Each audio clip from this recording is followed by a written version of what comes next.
Okay, what's going on, everyone? We're back again here, live streaming for the very last roast of the year here at the Sproastery. And why it's decided to go vertical, I don't really understand. But anyway, so we've got our coffee. We just load it up here. Oh, 245.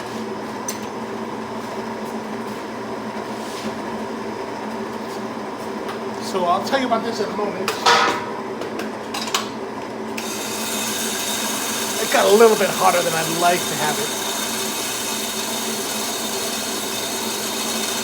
So the last two roasts are going to be our espresso.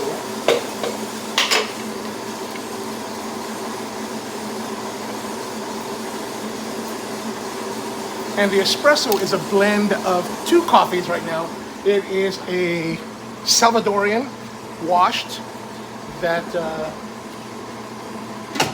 we're using majority of the coffee.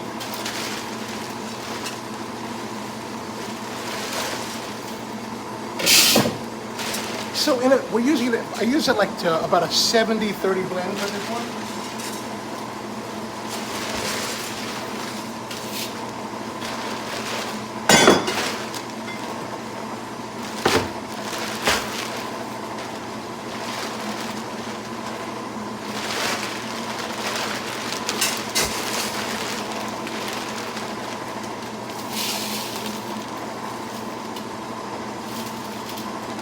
So what that translates into is, for this 4.5 pound batch, what's going on, Rusty? We're using 3.5 pounds of Salvador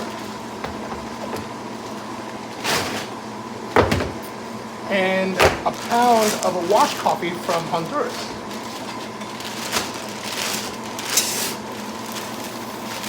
So this Honduras has a real beautiful natural process aroma, really nice fruit and really pretty notes.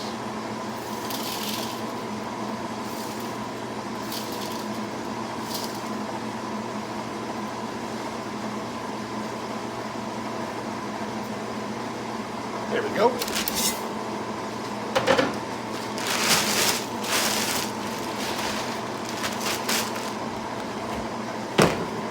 Alright, so this will be our last batch of the year. So you can see the coffee, and we're almost there. So what are we looking at here? We're looking at, Rusty says, end of an era and also a sad day. Cheers to what will be coming. Thank you, Rusty. It is a little bit sad, but you know, I think it'll be fun. So this is the previous batch. This is actually our house blend. So it's a little bit of a different blend of coffees. The espresso, I'm only doing 2 roasts of espresso, really, because once we resume the Coffee Q&A live streams on the weekday mornings, I'll need to have some coffees.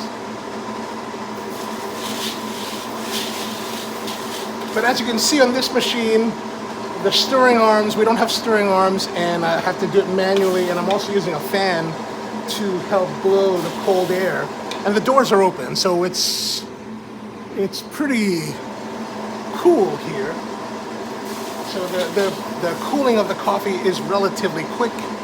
You know, within the first, it drops to the right temperature within the first 4 minutes. So that's really what you want. And then I'll just stir it. Now, when we finally shut it all down, and I will start to roast again, I'll probably be using some friends' roasters. This roaster I'm going to actually modify. So really, what I really want to modify the most is this cooling tray. The cooling tray, I'll show you when it comes out, but the cooling tray only has a small area of the total surface that's actually perforated for cooling. Most more modern roasters will have full perforations on the whole tray. This is an older era. This is like a 1970s era Petroncini, so it needs a little bit updating. The new models, if you were to buy one today, they do have full perforations on the bottom of the trays. But this one, being older, does not have that. So part of that's going to be to modify down here perforate everything. I don't know if we're going to modify what we have or just build a whole new unit. I don't know. I have to talk to the machinist about that. I'm planning to reuse the sides because these copper sides are nice. There's copper on the cooling tray, copper cladding on the body. So my plan is really just to take it to a shop, have them polish it professionally so it's like nice and gleaming again. So when we finally restart this in whatever the new locations ends up being, we will be able to have something kind of brilliant, hopefully, right? You know, that would be really nice. But we're at 158, you can see here on the screen, 159 Celsius, 5 minutes. We're looking to roast to a total of about 204 Celsius, which is 400 something. And then we drop the coffee in. Oops, I forgot to mark that. See, that's the problem with talking to everybody. It's 5 minutes, 1 minute, 9 seconds, 13:04.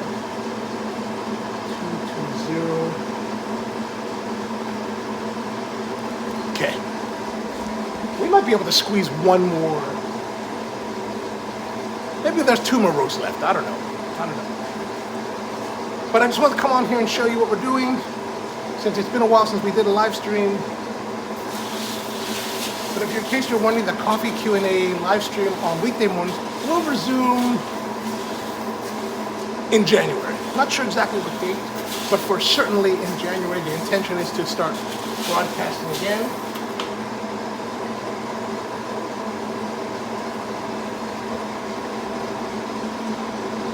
But as you can see, we got the roaster. What is there to tell you? So I look to do espresso roasting, start right around 215 Celsius as our starting point. And what I'm using is I'll utilize the exhaust temperature gauge to mark that. And I'm not really paying attention to what the bean probe is telling me, right? This number here is representative of this bean temperature probe that's in here, right? That's right beneath the sight glass. And, you know, it works pretty well. Oh, 174. So we're right around the time when we can pull the batch out. Let me just set this down for a second and get the batch.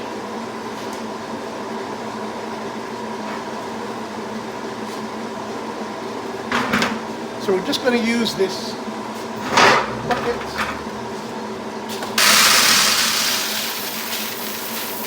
And then I use this high temperature spatula to pull the coffee out of it down to the chute. You let it fall into the bucket.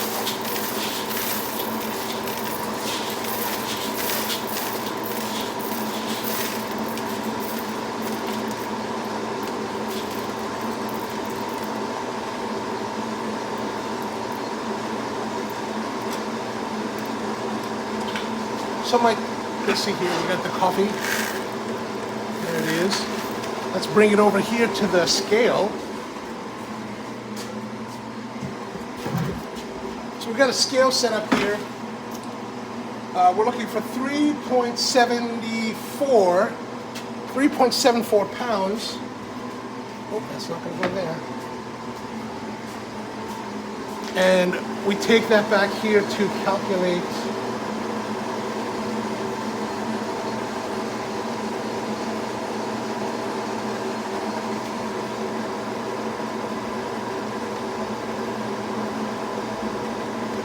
we're going to hit 3.74. Oh, 3.74, which is showing us that is 17%. Is that right? 3.75, 3.76. Yeah, so we're about 17% loss. We want to be right around 16 to 17%. I mean, these are minor differences. Let me show you the. Can I turn this around? There we go. Yeah, and if you look here, these are our roasts for today. 375, 17, 16, 16, 16. If we're right around 16% on our recovery, that's pretty good. That's pretty much what I'm looking for. 16%. Anything less than 16% is better, meaning the 15, 14%. That means that that's our percentage of weight loss during roasting. We don't want to roast it too heavily, right? All right, so we're at 200 degrees now. We're in the middle of our first crack, right? So it's almost finished. My target is about 204. This particular coffee has a longer first crack, like it doesn't all, the first crack isn't very tight. It all kind of muddles out and drags out. And actually it looks a little bit light. Let's have a look here. Oops. We're waiting for the crack to stop.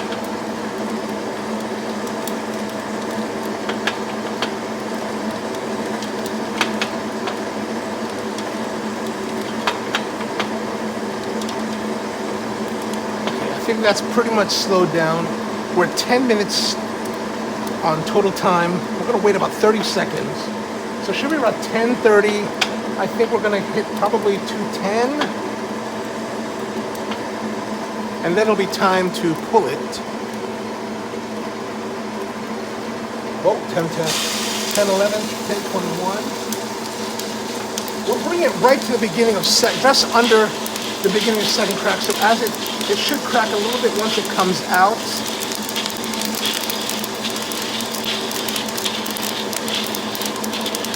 It actually dropped at 2011 and 10:20.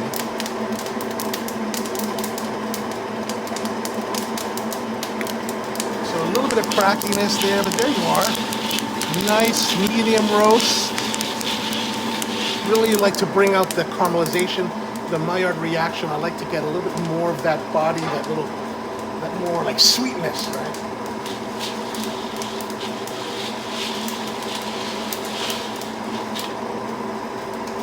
Could have stopped a second or two earlier. It's a little bit difficult sometimes when you're doing this. Oops.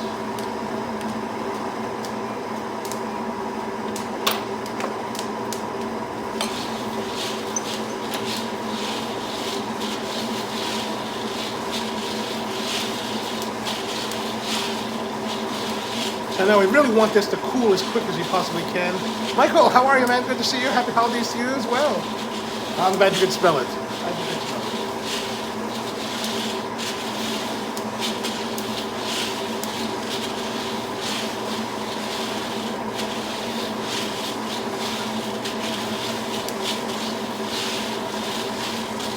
All right, so here's our coffee. This is our espresso blend, what we call our Spro 99. Just want to make sure we get it as homogenized as possible. If you let the coffee sit too long, when it's too hot, oils can form on some of the beans. You'll see a little bit of glistening on a couple of them that were probably a little bit too hot. We want to try to keep it as cool as possible, or quickly to cool as possible. Uh-oh.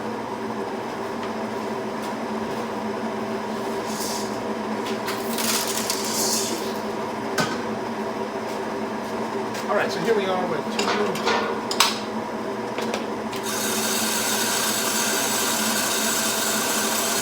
think we're going to be about 223 as our start temperature.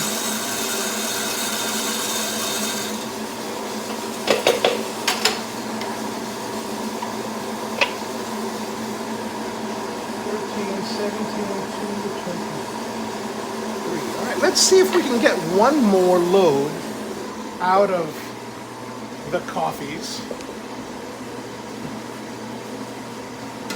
Actually, I don't know if we can, but we're going to see if we can. I think we should be able to. There should be 3.5 pounds here at least.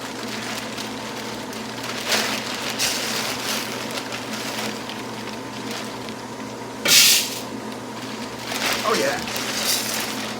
Absolutely.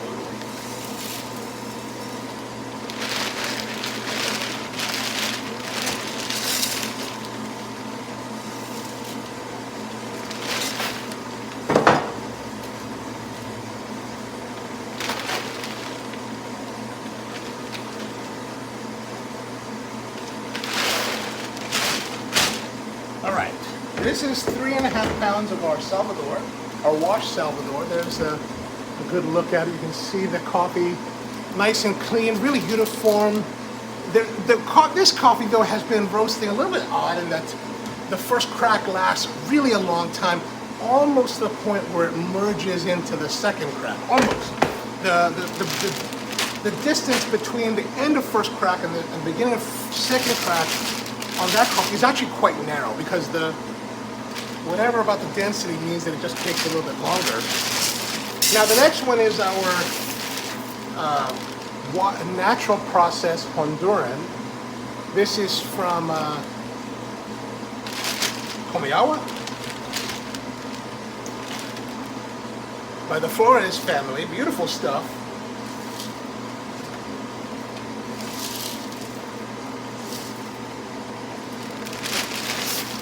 So we're going to use roughly 1 pound, well, not roughly, but it's a roughly 30-70 blend of washed, natural to washed. So 30% natural, 70% washed. So that for our batches, which we use about 4.5 pounds of coffee, that translates to 3.5 pounds of the natural, of the washed, and then 1 pound of the natural. Oh, John, what's going on, man? What temp is drum dropping to after the beans are in? The beans are, let's see.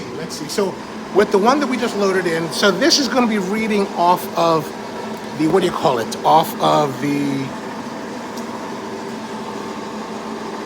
bean probe. So as you can see here, we loaded in, and it starts at 242, which on here is about 223, which is what I go off. I go off of this to load. I'm not too worried about what it is on the probe at that time. And then the turning point is 111.9, and that's about, I don't know, about that, what's that, 30 seconds into it? A minute into it? Maybe, oh no, a minute into it. These are 5-minute intervals. So that's pretty much where it is. It's coming up a little bit heavier. I like to give it a little bit of heat, bringing it on. And John says, I've had some exceptional coffees from Honduras. He's going, yeah, this is a family business that I met the son, one of the sons of Cesar Flores, here in Baltimore. He owns a construction company. He immigrated here, sent money to his parents to help them establish their farms. It's been a few years since I've been there. Actually, it turns out I was one of the very first people to ever visit their farm. That was really an honor. Really lovely people and really pretty coffees. But their production is very small, typically. I haven't seen them in the last couple of years, but I think this coming year we're going to be getting back out there and really starting to source a little bit harder. Well, at least one, especially once we get everything sorted with a new location. And John, I don't know if you know, but I got a pod out here. We're loading up our roastery because we're shutting it down after today and moving to a new location that we just don't have yet. But yeah, here's the roaster. If you guys don't know John really runs a great coffee place out in Salt Lake City. If you have the chance, go visit him. Amazing stuff, beautiful stuff, and uses one of these really cool, like, it's the Bellwether, right, you're using, John? Really cool kind of like roaster that, you know, I think that it's a great way. Like we always, people talk about automated roasters, right? And people say, oh, they're like, oh, automated roasters, you know, they're not very good or whatever. But I think it all depends on the operator. And I think a lot of the coffees that I've had from John's that were roasted on these automated roasters, beautiful, beautiful. As long as you take the time to source correctly or source well and learn the coffees and roast them up the best that you can. I think there's ways to make anything.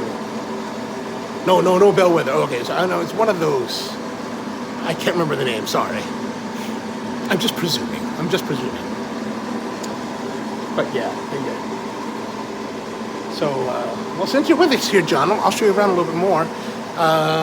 We've got a couple minutes while I can walk away. So walking through here, this is our dishwash. That's everything. Everything here is a mess. Everything's a mess right now. Right? Look at that. Everything's like all in levels of disassembly. This was our Cafe du Spro, right? Where it was. And I've taken out most of the gear. There's still some stuff that's left in here that's going to come out. Those of you who watch the Coffee Q&A, this is typically the viewpoint that you see, but this was all of our seating. So the bar is going to come out, the equipment here is coming out, the heaters are coming out. I'm going to take the chandelier because I just have this affinity for this cheap chandelier that I got from Home Depot. And then what else is there? This is our back office. So if you watch the Coffee and Cigars live stream, this is actually where we would broadcast that from on this side. And this is our cupping lab. That's all gone now. Everything's like kind of getting ready to go onto the pod and move out of here. One of the things that I really kind of liked was that this spot, you see these monitor audio, these are monitor audio bronze 2s. Really nice quality bookshelf speakers. Like when I auditioned these, 5, 6, 7 years ago, I was like, these sound great. And they're relatively not too expensive. They're not cheap by any means, but they're not too expensive. But the thing is that if you sat here, like I designed it so if you sat here at this position, you would be right here, you'd be equidistant from the speakers. It's a perfect listening position. And it's also 38%, this position here, right here, was 38% of the depth of the room. So if you're into audiophile stuff, I mean, that's kind of a nice, ideal place to sit. I liked it. I was like, oh, that's kind of dope. But then we were just using some real older gear, some Yamaha AVC 50s back from, this is all vintage stuff. The Yamaha stuff is from like the 80s. This is what I had in high school, right? And then the Toshiba is actually not a CD player, it's actually a DVD player. It's the very first one that I got back in 1997, right there. And then we've got a exhaust system here for the smoking, so for cigar smoking as well. I mean, really, because since Cafe del Hombre had a setup like this, I was like, I'm gonna do that here. And then there's a big AC unit. The problem is that the AC and the exhaust are too close together. So pretty much during the summer, when we're running the exhaust, the AC was kind of useless because it would just come out and then get sucked up right away. So that was a mistake of design. And Michael says, I was just at LCLC, would have loved to visit your shop next time. What's the name? It's called Cafe de Bola. John is also kind of a freak of Japanese cafes. He was just in Japan too. I was very, very envious. I was like, I wish I could be in Japan. I wish I was there again. I want to go back. I'm ready to go back. I really want to go to the Sapporo Ice Festival, the snow festival, That's what, but I don't think that's going to happen. Oh, fresh roast system for 12 years. Ah, okay. Okay, and we'll now use the IMAX from Korea. Oh, I did not know that. I didn't know you changed. Okay. Yeah, exactly, Michael. The golden ratio, but for audio. Oh, thank you, John. I appreciate that. Very cool design. Sound design quadraphonic. That would be nice. That would be nice. Yes. So, oh, by the way, here's one. This is one of my homage to geekery. I hope I'm not going to burn the coffee down. But this is my homage to geekery here. This is my TARDIS door. It says, it's not exact. It's not meant to be exact replica, but I thought it would be kind of fun, Small door. I plan to take that with me, I think. All right, let's go. We're probably burning the coffee. Oh, crap. We are burning the coffee. It's got to come out now. Or no. What time?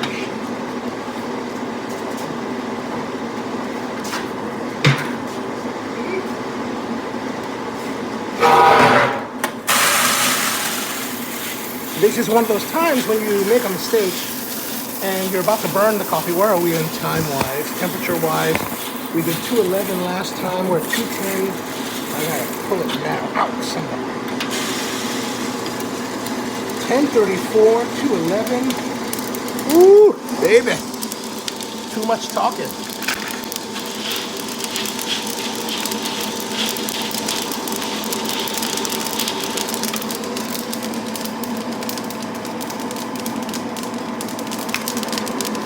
All right, that's probably a little bit dark.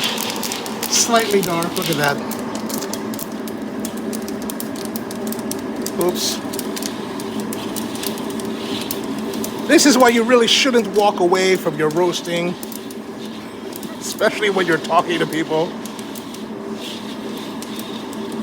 So if you ever go to a coffee place that has a roaster and they're roasting coffee and the guy is a little bit rude to you or curt or short, this is why, because it can get away from you. And had I talked a little bit more, it could have jumped, into a much darker territory. Then it'd be very sad. So here we are, is our time here. Save that. I'm going to save this as roast number 14.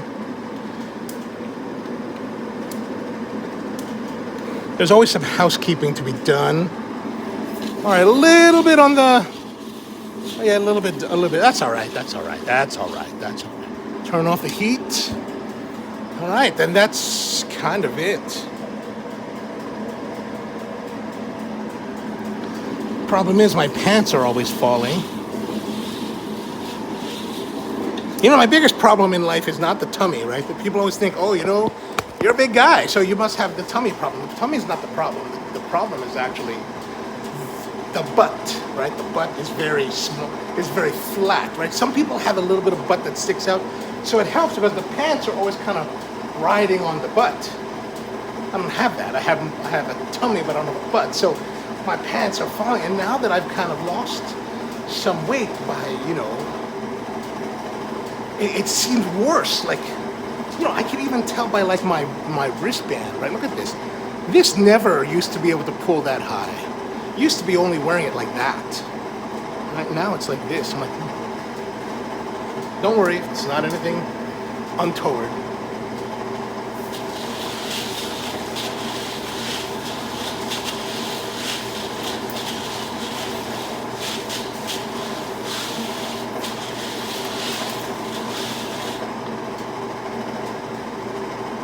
Brew lower temp, look for more chocolate. Thank you. I will. Or you'll get to see that as we use it in the coming weeks. All right, so let's see what else we have here. We've got our pod. Let me show you around while that cools. Roaster's cooling down. It's all a little bit smoky here, but you can see it's two-car garage basically, right? Two-car garage. We have our workstations here. Oh, there's still one more roast. Oh, crap. All right, hang on.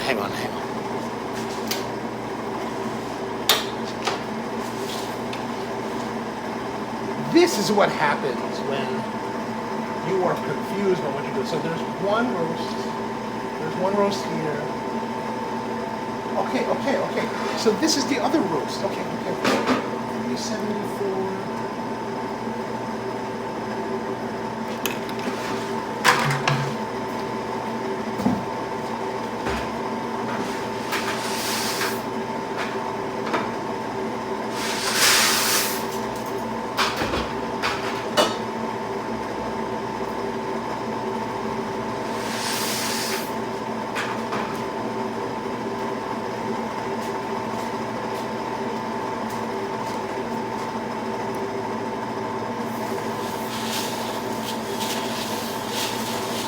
All right, we're gonna do one more. Goodness. So thanks, my brother. Thank you. And I'm gonna wait for this thing to relight because this is the problem when you're like doing either talking or doing live streams when you're roasting. I get you can get readily confused because really it takes a lot of concentration to roast correctly. So flame back on. We're going to wait for the temperature to rise back up.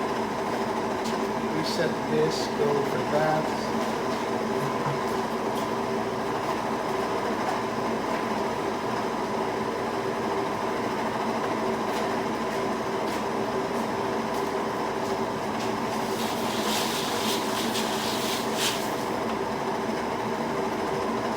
Okay, so we are...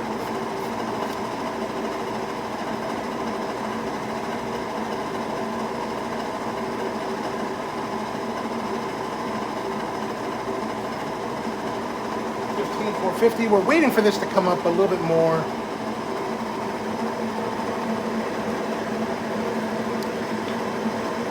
$215. At one point in time, this roaster had an actual hopper, but when I bought it, it didn't have a hopper, so I've never used it. I've actually always used this this Moser grinder bean hopper for their grinders.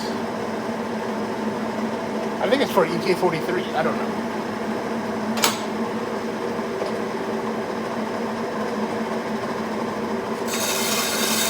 All right, here we go. Now we're starting 2:15, 1:34. I marked the time of day as the start time for the load. So 13:34,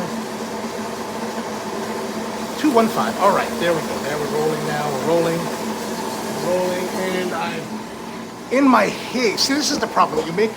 You get into these situations where you're getting hasty with what you're doing, and you make mistakes. And I made a mistake. Like this coffee here, right? This coffee down here. This is the bucket for the house, but I accidentally mixed the espresso with the house. I have to take it back out. Or at least as much of it that I dare.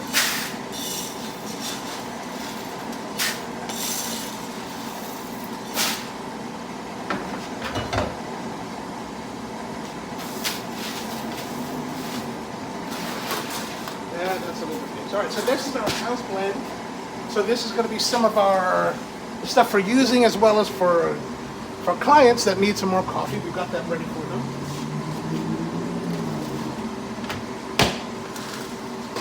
Then our espresso goes in this thing.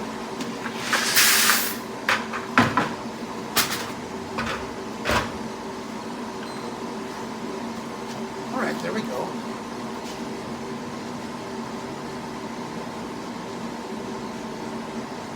I'm glad you like it, Michael, and definitely go visit. Definitely go visit John the next time you're in Salt Lake City. I do think that John is one of the best operators in America. I think that John's place, I also think that Anthony Rue, who runs a place called Volta, is worthwhile. They're down in Gainesville, Florida. And then last year's discovery was a guy named Brian Lowe. He has a place called Kauana on the Big Island in Hawaii, a place called Mountain View. Again, another really focused, specialty coffee person, you know. There's a lot of great coffee shops. There's a lot of places you can buy nice coffee. But truly great experiences of coffee from fanatics who care and want to give you, the guest, an experience is very, very few and far between. At some point, I'm probably going to make a video about who I feel are the best coffee places in America. And right now, none of the darlings that you see are really part of that consideration.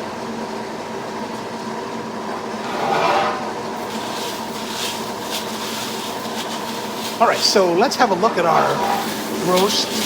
For those of you light roast people, you will think that this is way too dark. There's a little bit of sheen, right? Look at that. You can see a little bit of sheen. I think it's a little bit on the dark side.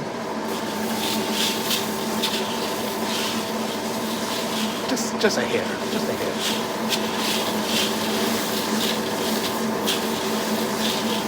So as we roll along here, you can see the... Let me show it to you again. So we're back now here. This time the turn was 102. And we started at 2:15. We started at 2:15 now, so we're going to see that the last start was 2:23. Right here, 2:23, 2:15 this time. So at 2:23 we dropped to 1:11. Now at 2:15 we're dropping to 102. So that's a good, you know, that's what, 8 degrees temperature difference. And maybe, 9 degrees temperature difference there. So really still within the right category area. And then as you can see here, we're looking to see, so out of 4.5 pounds of coffee, of green, we're getting 376, 77. You can see these are the numbers. And we're looking at the percentage. So the more you roast the coffee, the greater the percentage of loss. This is all by weight loss, right? So you're basically driving the water content out of the coffee. So let's say coffee green over there will be about 10.5 to 11% moisture content. Now we're driving it down to 2 to 3%. And so you want to, well, we just calculate to see the amount of coffee is still the same, but it's the weight that changes, right? And this just kind of gives us an idea of like, are we within the kind of parameters that we're looking for our coffees? Like if we're suddenly getting like 20% loss, there's something that could be wrong. Maybe we're too dark. Maybe the coffee itself is dipping too much as far as its green humidification state, moisture content. So we want to check that. Things like that could be indicative of potential problems.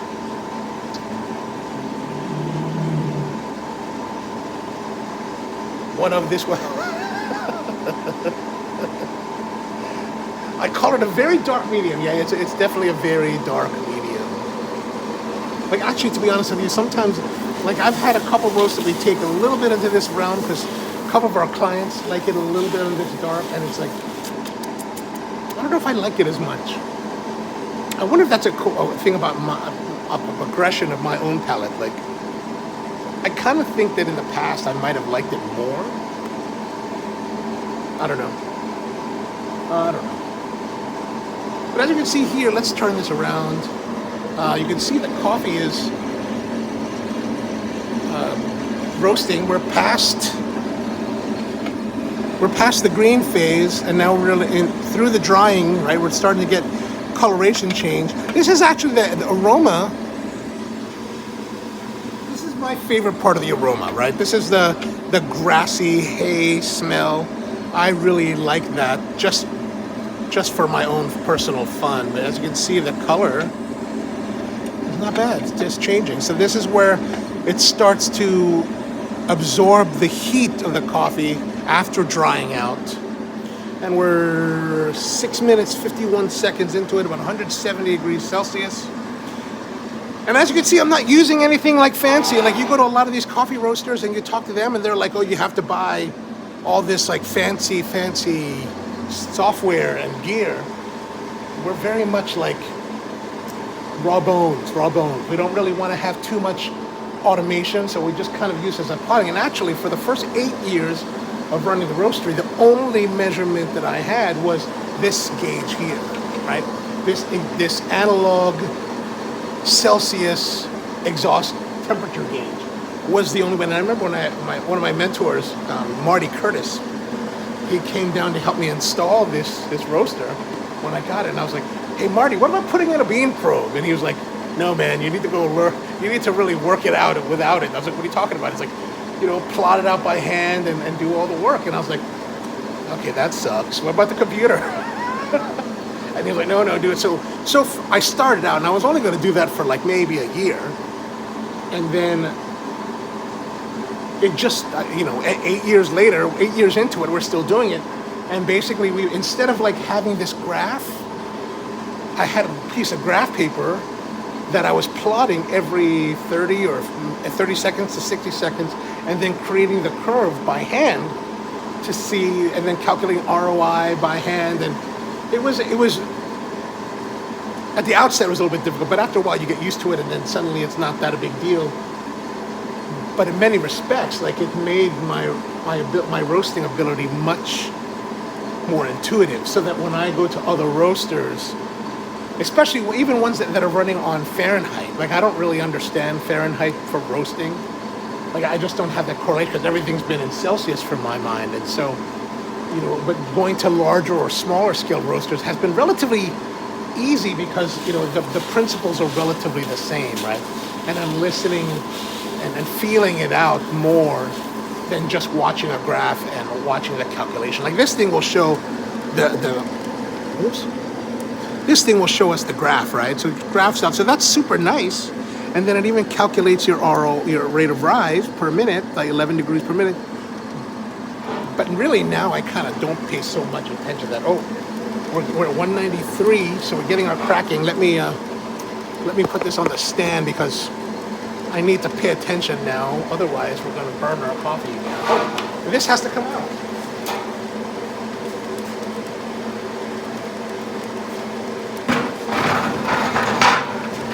Okay, now this one that we're going to pull out of the machine is the very last roast of the year and of the Sproastery.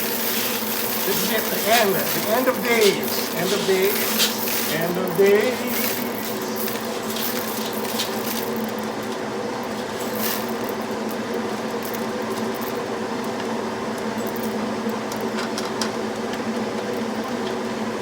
This is what John would be horrified to see in his roastery.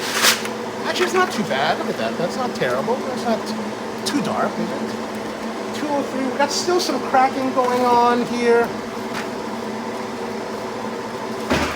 I'm going to weigh that later. So, not too bad, right? Look at that.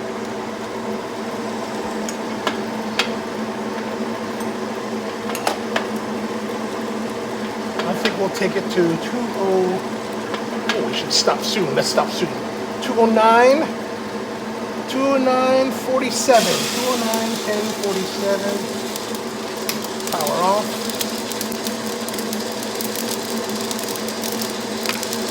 Oh, still cracking. There, John. At least we're even with it. We're even. Ooh, the smokiness. The smokiness.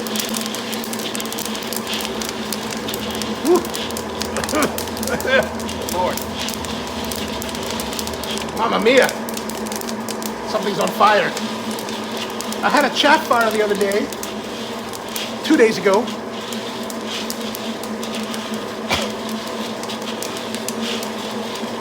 The thing about fires is there's never a question of if, but rather when and how to handle it. All right, so let me just keep stirring this for a moment.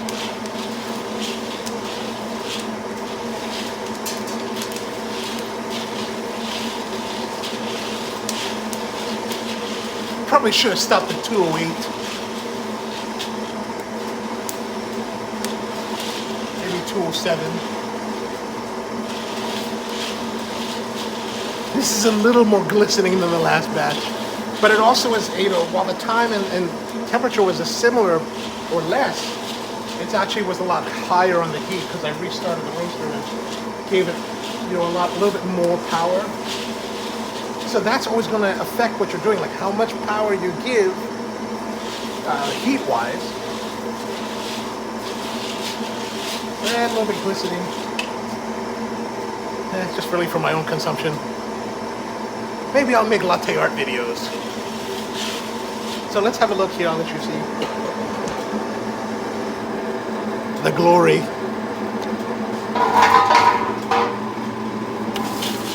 So yeah, a little bit darker than I probably would have liked it to be. It's definitely still a little bit smokier. So I gotta stir it so that it doesn't get as sheeny. You can see a little bit of sheen on the beans.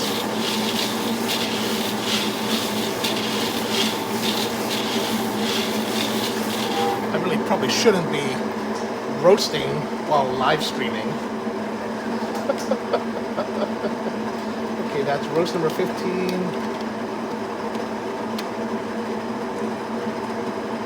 All right. All right, let's see what the comments are. I'm sorry I haven't kept up with those. Very dark medium. Ah, yes. You don't go past 15%. Well, when we go darker, certainly, like we haven't had the need for it much since we closed the main shop. But at the main shop, we would actually do darker roast. And how that actually came about was because when we started with Spro in Hamden back in 2010, the idea was that we weren't going to do any, we're going to not do any dark roast. We're very hardcore. We're very serious about our coffee. No dark roast. And people would come in every day and they're like, do you have dark roast? Do you have dark roast? Do you have dark roast? I'm like, no. We're not heretics. We're not heathens. We're not the unwashed masses. We don't have dark roast coffee. But people always ask.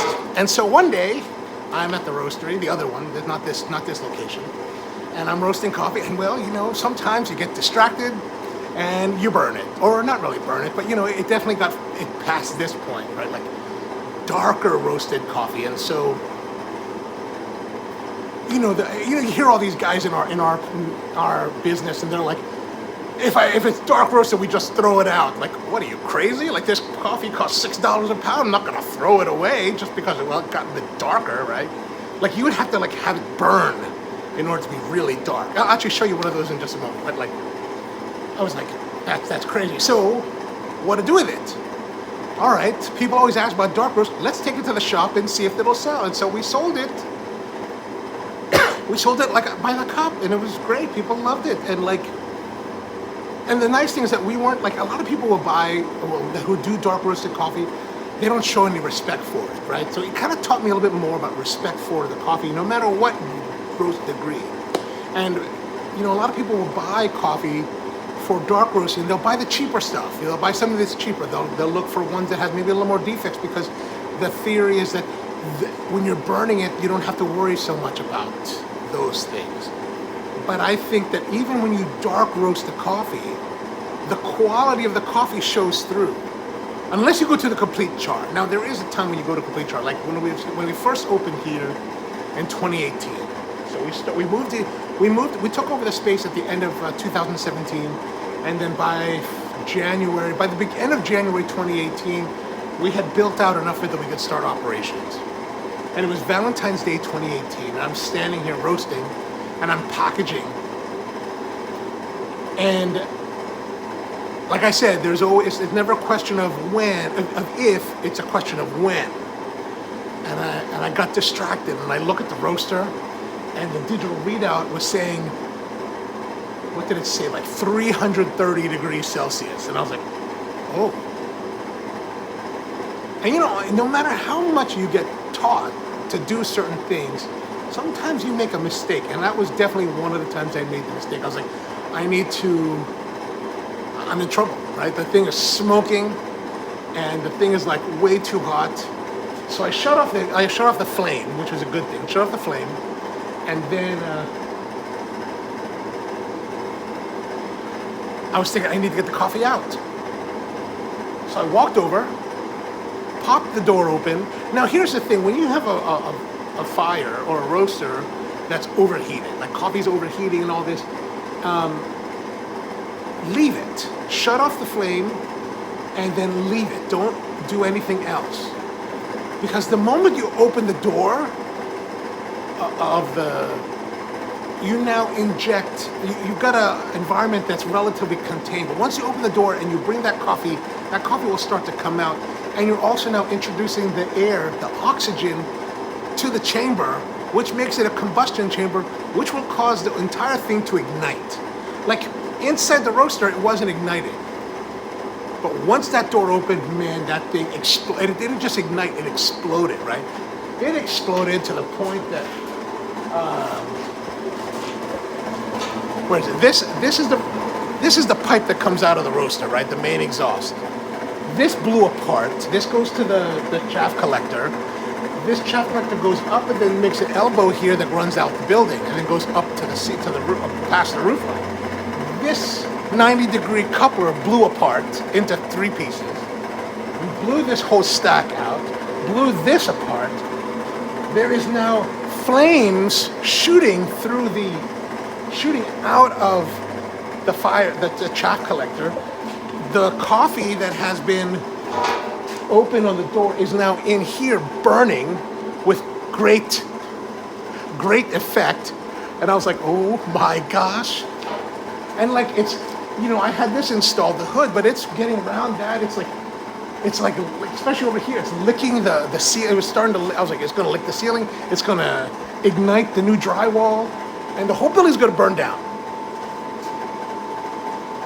And I do have, of course, you always want to have like your fire protection, right? So this is so the nearest one, we keep one right here. There's a certain amount of feet you really need to keep them. But this, of course, is one that's designed for powdery substances, right? I mean, it's designed for fire, but it has powdery substances, which, if you've ever shot off one of these, it's a real pita to clean. So, the recovery part of me is like, well, I don't want to grab that just yet.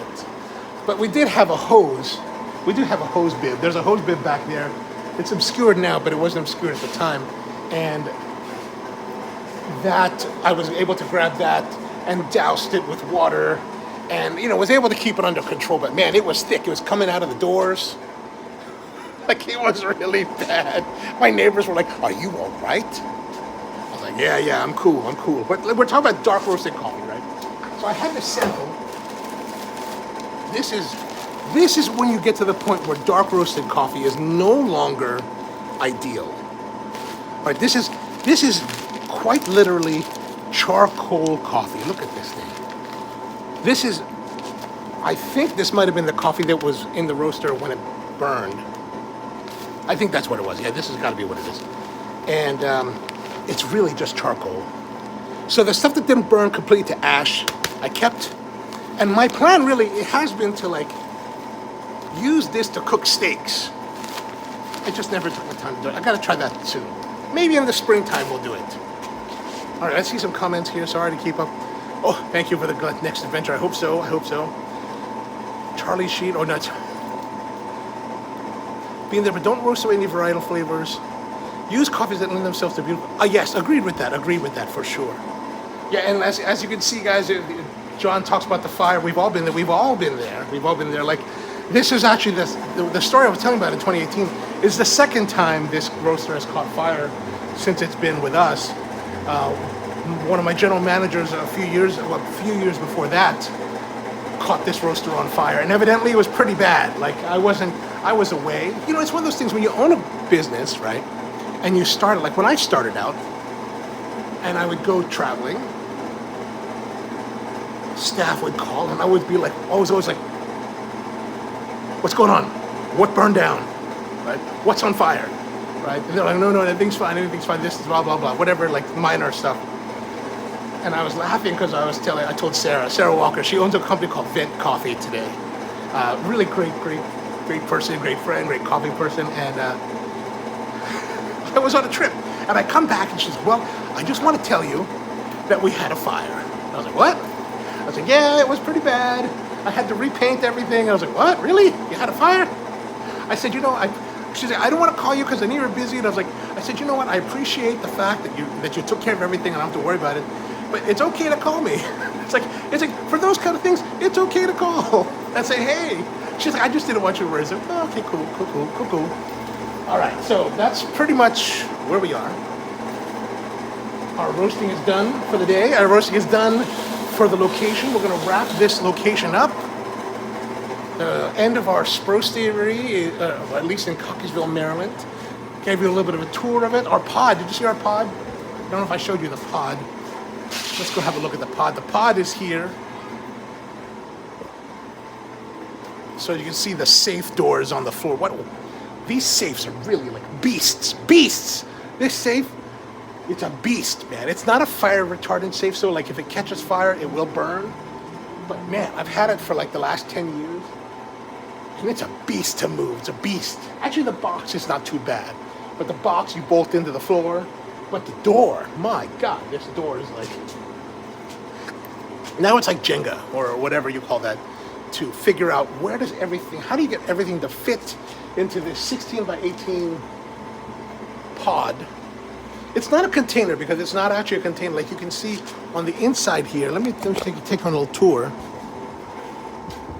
It's actually wood. I didn't realize this. I thought it'd be like a big container, but it has these like ribbings for the frame, and it's kind of got an exterior like exoskeleton made of steel, and I like the translucent ceiling. But as you can see here, we've got a lot of stuff that needs to be figured out how to stack everything in the box, and also in a way that's tight so it doesn't destroy itself, right? But pretty cool. I thought about doing the coffee and cigar live stream from here the other night, but it was like below 30 degrees, and I was like, no, we're not going to do that. We're not doing that. But there's our roastery. So here's nice. It's got a roll-up door. I took video when they put it in. I'll include that with one of the videos that updates on the progress of wherever we're going. You know, one of those vloggy kind of things. But I always wondered, how did they move this? I was like, it's kind of a cool idea. All right, so that's pretty much it. We've done our roasting, finished the roasting for the day, for the year, and for our location. We're gonna move this roaster and some of the stuff to a separate storage area where I can actually work on it, because the pod, of course, they take that away to a yard. And so I'm just putting everything in the pod that we don't need to worry about until we move to our new location. Whereas everything in between will go to the storage facility. And then there's a bunch of stuff that's at my house. Actually, my house is a wreck. It's terrible. You know, I wish I had more time to sell everything off, because then I could like really think about, okay, get rid of this, sell this. But right now, since it's just been such a scramble, it's like we just need to put everything in a box and get the hell out of here. So,